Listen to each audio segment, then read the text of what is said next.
line. Yeah.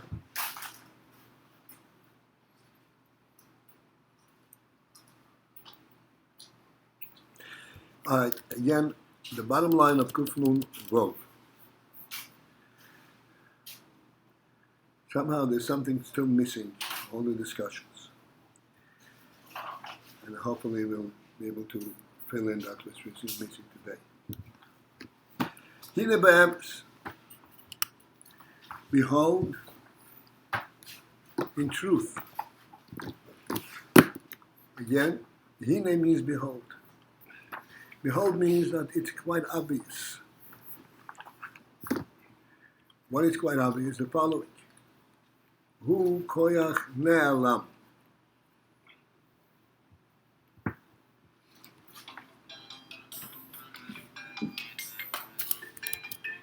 Which line is it? The bottom line of Kuf Nun Vav. Okay, good.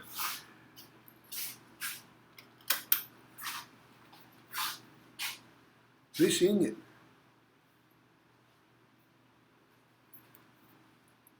that there is the Kabbalah Siyamach Shemayim.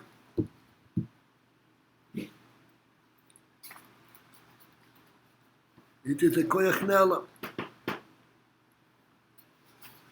And we said we call it a subsurface koyach effect. Something occurring without our being aware of it. But yet still, Hare,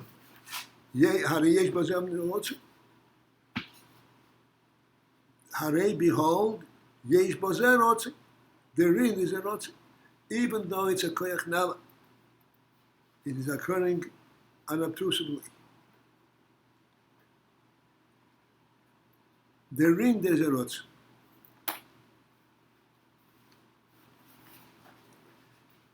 There's a positivity there.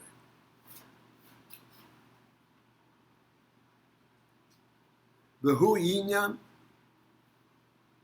and this rotzi that surfaces or that is present within this koyach nala is the principle of Kabbalah Seyam Achusa Yisborech B'rotzi, of recognizing and accepting the Kabbalah says, accept the yoke of his kingdom, of Hashem's kingdom, b'rotzin, with a positivity. I want it. And here is where I'd like to discuss a little bit. We're going in circles. I'd like to pin it out and see if we can truly relate to this. It's koyach nala. It occurs, as I said, without our participation. And yet, therein there's a rotzi. To the extent when it becomes a personal commitment. Kabbalah Siyam Achusa Yisborech.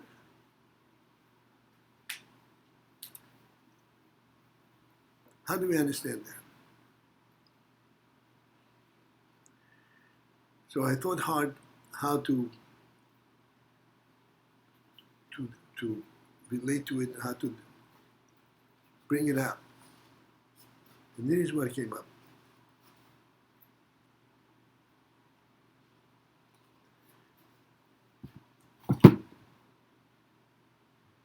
Let's say, oh, this is not mine. Take mine. Let's say this is a rock among millions of rocks lying around. This rock can be observed lying on the ground randomly, just having been kicked there. And this rock can be observed being held up by a human being. Exactly the same rock.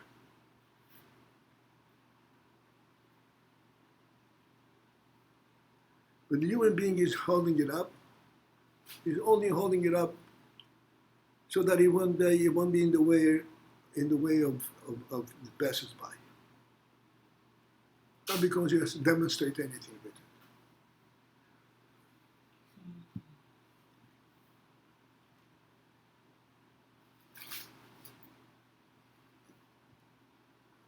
If we think into this these two states of the rock, lying on the ground or being held in the hand.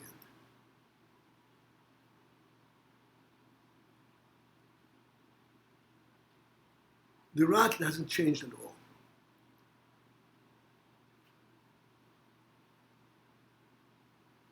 There is something about the circumstance of its presence that changes very significantly the fact of its presence.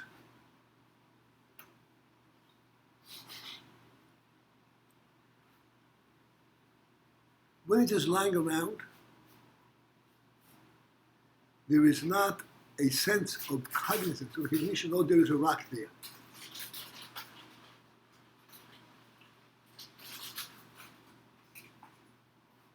When it's being held, even though, as I said, even if the holding is totally from a different perspective, not in order to show the rock, but just to hold it up, already that changes, that affect the presence of the rock. There is something occurring with it.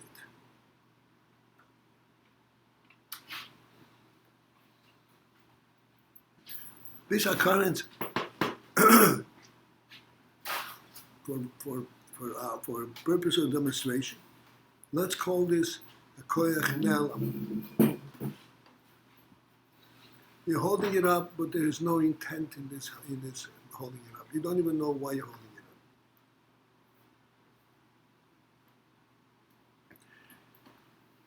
up. Yet,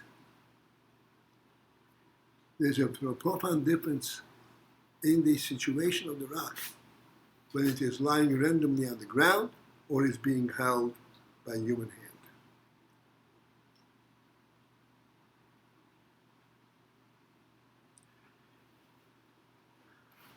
When it's being held by human hand, it has been given recognition.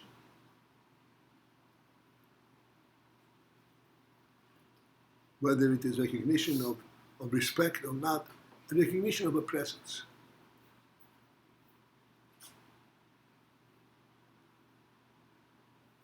This recognition, again, even though it does not necessarily conjure up any kind of a message, there is one message, that its presence is recognizable. This cognizance of its presence, even though it is, so to speak, unintended, inadvertent, but there's a cognizance. This cognizance inherently has an in of rotzein.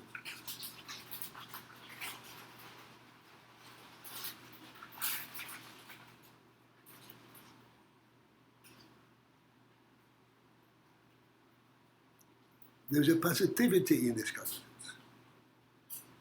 I know something.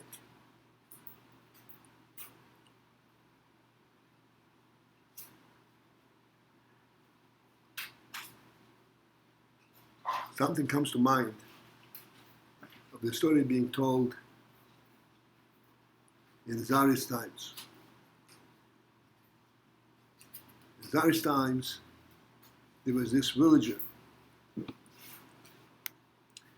who went to Petersburg. He went to Petersburg. Petersburg is the seat of the kings.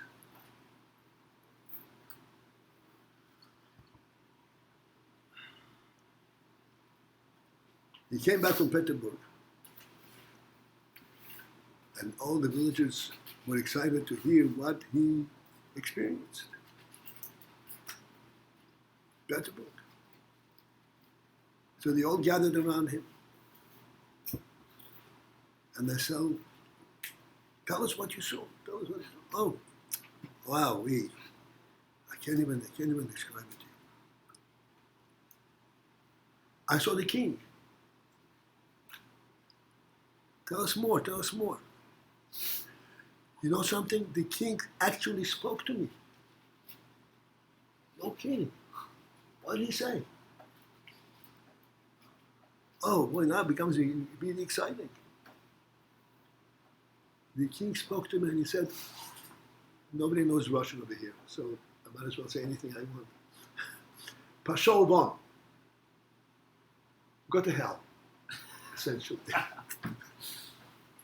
So wrong.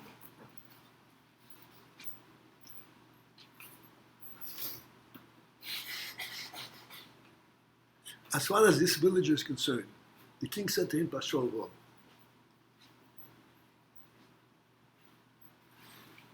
Yeah? He was still recognized as a presence in presence of the king. Not a nominal presence, but as a presence. As this pebble lying on the ground is different than it's on the ground and being held in his hand.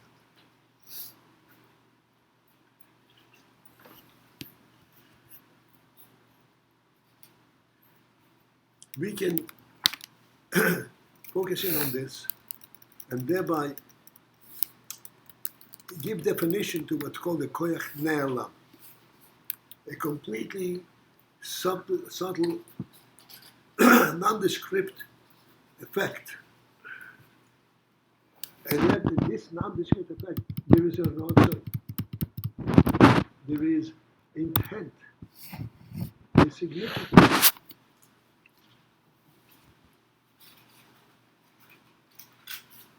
Even though this intent is to remove the rock from being an obstacle, it is still a cognizance of the presence of the rock.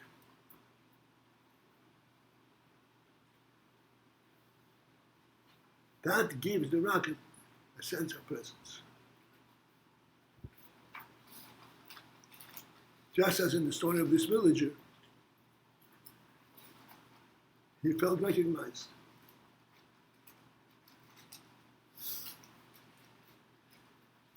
In any recognition, any cognizance, in any positive acknowledgement of some presence, there's a rotzon.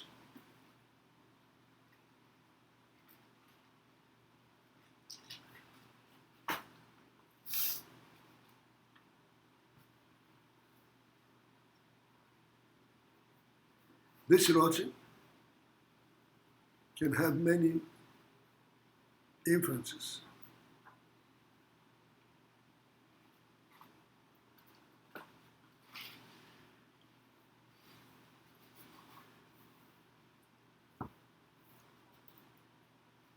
Now, using this illustration of the holding up the rock, in contrast to the rock lying on the ground, I would like that we should think of the world.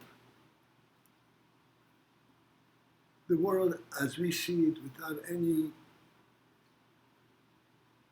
definitions. As we see it at first glance, at natural glance. Is it a rock lying randomly, or is it a created entity?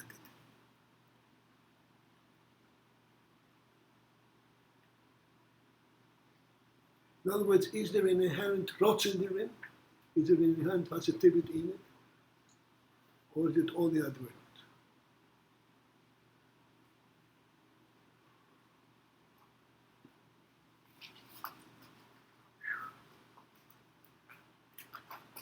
And here is where these koyach ne'elam surfaces with its full glory.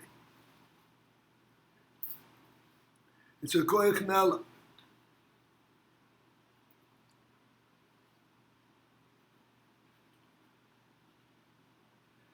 But therein, in this koyach ne'elam, there is a positivity. It gives cognizance. It expresses cognizance of this reality. And therefore, therein there is a rotzon. It is not a koyach ne'elam that occurs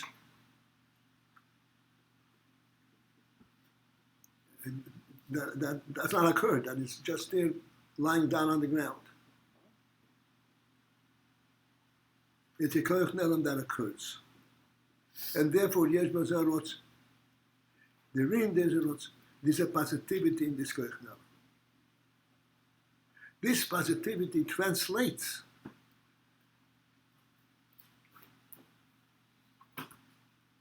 in terms of, when it's being recognized, translates in Kabbalah, saying Malchus is what a barot. Because this Koyach Nelam reveals the phenomenal infinity of the Malchus Shemayim, of Malchus Shemayim, Malchus.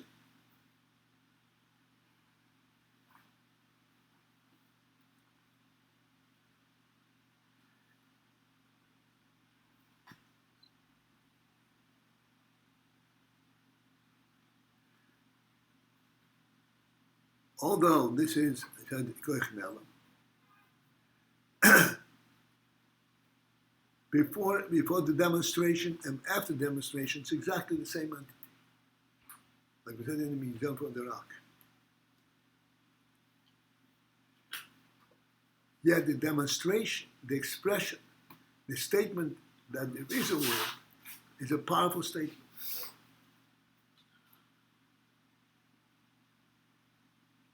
And it has an element of rotzah, and an element of positivity. It's a statement, it's a message. And thus, it translates in Kabbalah saying Malchus Shemayim Berotzeh, to relate to this demonstration.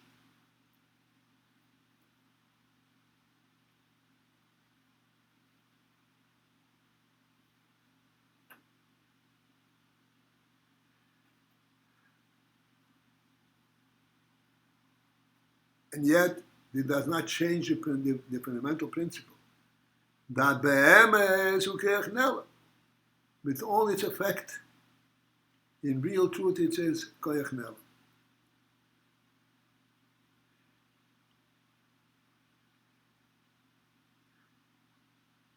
This be'emes hu koyach nelam is to say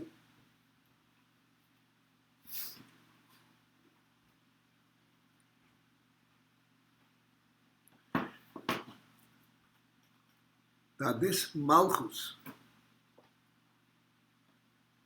that is demonstrated at that stage, at that level,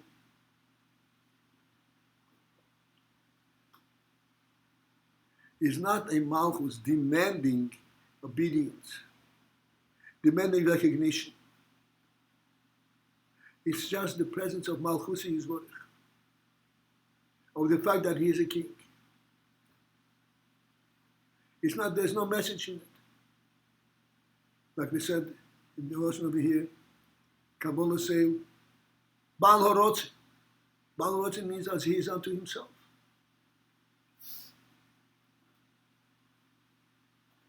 There's not a statement calling attention to anything. Yet still, there's a positivity in it. And therefore there is a rotzain therein. And that's why it conjures up the Kabbalah Seil, the cognizance of this Malchus. Not because the Malchus demands it,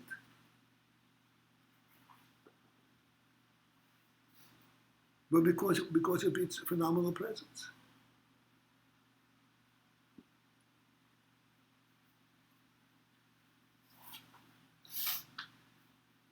This is the Indian from Kabbalah. So Malchus is Berotzin. Rotzin means there's a positivity in it. But this positivity is also an inadvertent positivity. It is only showing the reality of it. But that reality already is a statement, a powerful statement.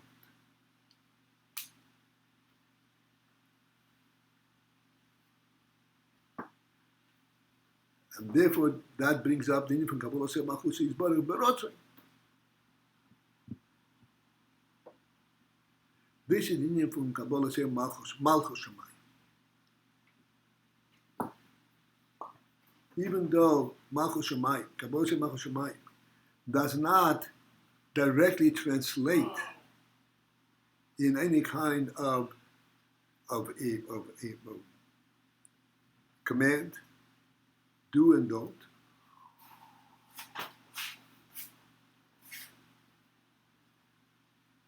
This Malchus Shamayim per se is already a positive statement, and therefore it brings up a Kabbalah soil berotz.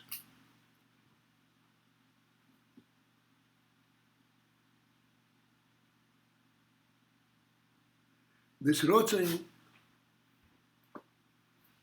is an internal rotzin. In the koyach, it is still koyach nala.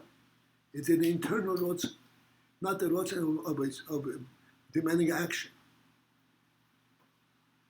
A rotzin of cognizance of a phenomenal reality. This is what the Rebbe says. Yesh bozer rotzin. Therein there's a rotzin. Now it's contained therein, not lozer towards it, but therein there's a rotzin. Because it's, as I said, it's a statement of a presence.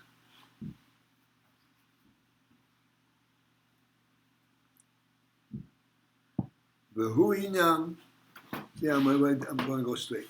At the end of the bottom line, page Kuf Nun Bo, V'hu inyan, and this in fact is the principle of Kabbalah Sei Malchus Yisbarach Berotz. Now, the fact that he is king, this is the B'kerech Nela. But because this Koyach Nelam has a statement, even though this statement is not for any particular purpose of the demand, it's still saying something about itself. And therefore there's Kabbalah saying Malchus Yisbarach Berotz. There is a positivity to it. Yet it remains a Koyach Nelam. It remains a koyach without a functional aspect to it. Just a statement of fact. So this berotz. Now we're on the next page. Rak except she'einoi b'his galus or rotzin. This rotzin is not in the state of his galus or rotzin, of revealing the rotzin. What is revealing the rotzin mean? The b'chinas yitzia or mehadrog or mehadago. Rotzin means that you're running someplace. You want to step out and step up. There is not this in this rotzin. This is still koyach nela. There's a positivity to it without demanding to step into it.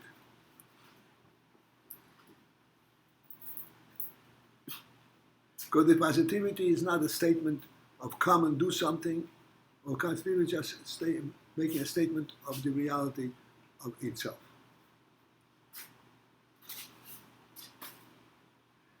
It's not the b'chinas yitzia mehadago. This rotzin is not does not have the element of yitzia, of stepping forward out of its madrega. However, there is therein a rotzin chozok, a strong rotzin, and moreover, not only rotzin chozok, but takif.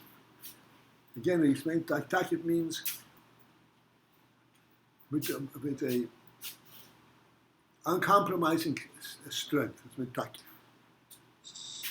Takif means I'll stand with against all obstacle. Yes, Shlomo. So what does it mean rotzen if it's not, it doesn't want anything? Rotzen by definition means that you want something else, something. What? how do we say rots if it's not in Adad? Well, this is why I gave this demonstration. When the rock is lying on the ground, or the rock is being held in the hand, in the human hand, he is only talking about showing there's a rock.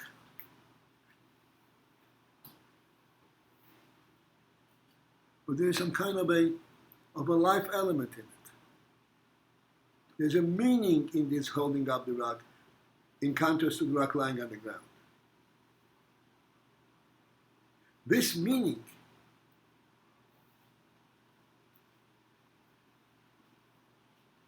arouses a curiosity. You see a rock on the ground, you're not curious about it. You see a rock being held in the hand, you become curious about it.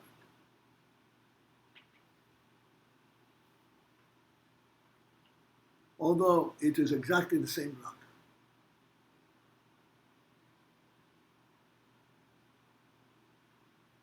Because when it's held up in the hand, there is a life, there's a living element there.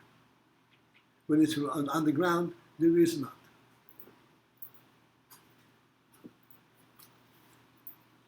There is just a plain rock. Held up, there is a rock held up.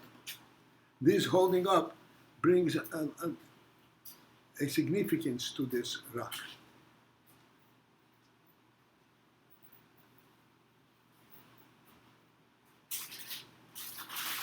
So therefore, this koyach nela, this is all of it. Yes, sir. Where is we're talking about koyach nela in the neshama, is that right?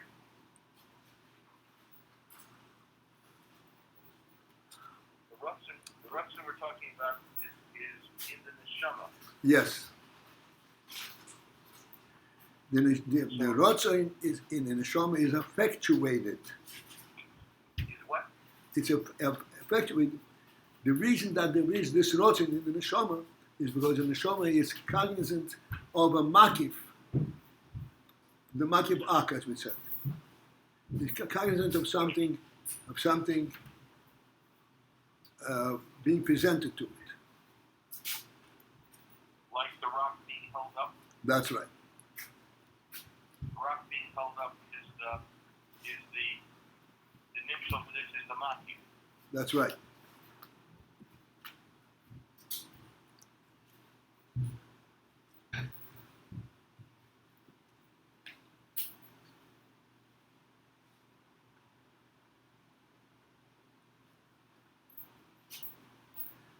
And then yeah. And how is that? How do we translate? How is that a nimshal? Where do we see the parallel in the maki to the rock being held up?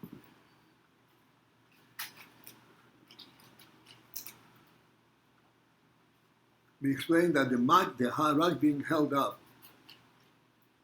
does not have any message but with the fact that there's a rock here.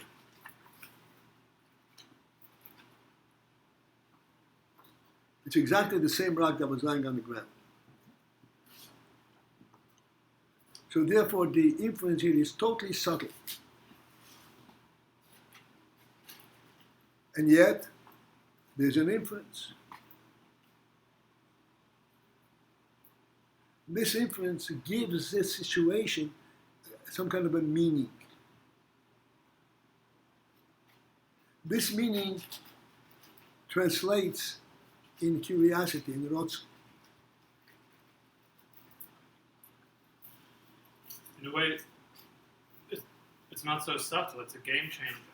It's a completely different context, paradigm. That's the effect of it. Yeah.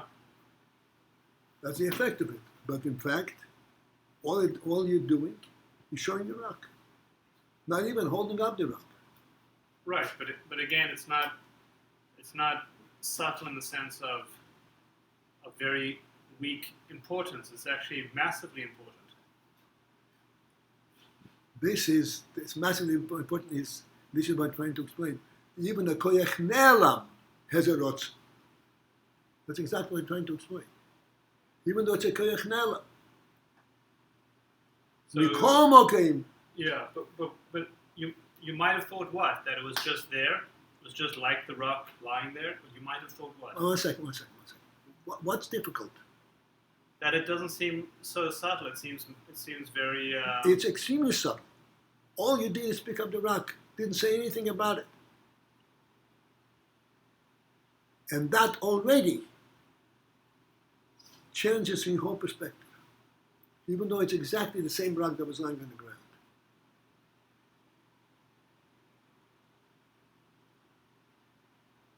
Because there is an element of activity, an element of life to it, it changes the whole perspective. This is what I'm saying. There's a koyach nela. Right. This Mikol Makom, and we spent quite a lot of time on it. There is yesh b'zeh ratzon. How was that rotzen? It's a koyach nela. I'm just trying to, in contrast to what? I mean, why is that surprising that a koyach nelam has a ratzon? Doesn't every koyach have behind it? No. I'm saying that when the rock lies on the ground, it's also koyach nela, but it does not conjure up a ratzon. Right, and that mashal is in the physical context where things might just be. But when you're talking koyachos, how could there not be behind it ratzon, makif? No. The makif. Okay. The makif.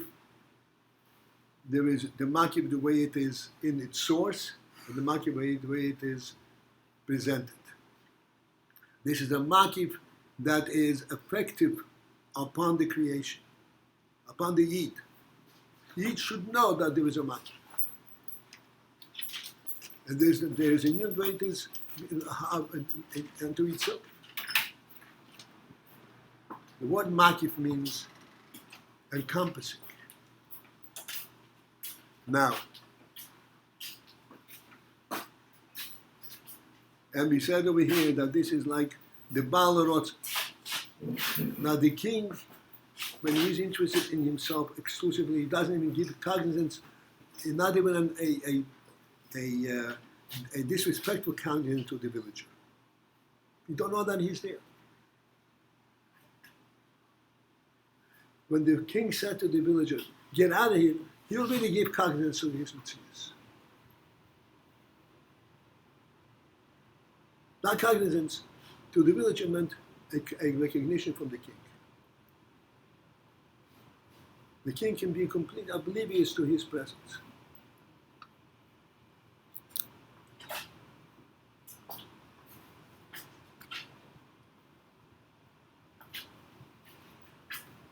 The difference between being oblivious to his presence or telling him get out to the villager is a profound difference.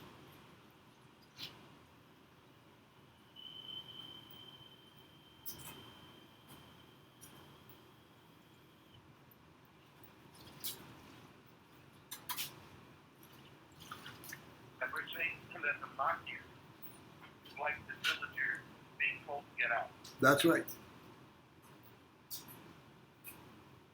And even though it's totally disrespectful, he is not oblivious of that. That's right. And this creates in the villager a rough thing, which is a koyach nela. That's right. It reveals the rots and within this koyach nela. What is the koyach? And the rough thing is not the koyach nela. The rough thing is the koyach nela. The rotzen is within this koyach nela. The koyach nela is the cognizance of his presence. And the cognizance of his presence says, I reckon that there's a rotzen. To the point where he actually relates, addresses him.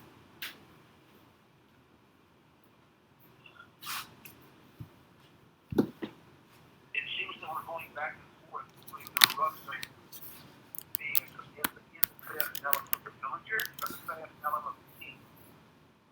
Which is it?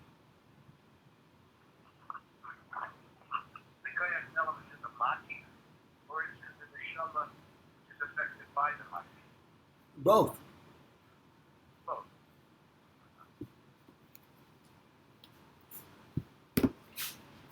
This koyach nalam translates by us Kabbalah Tzemach, which is Bara Barotz.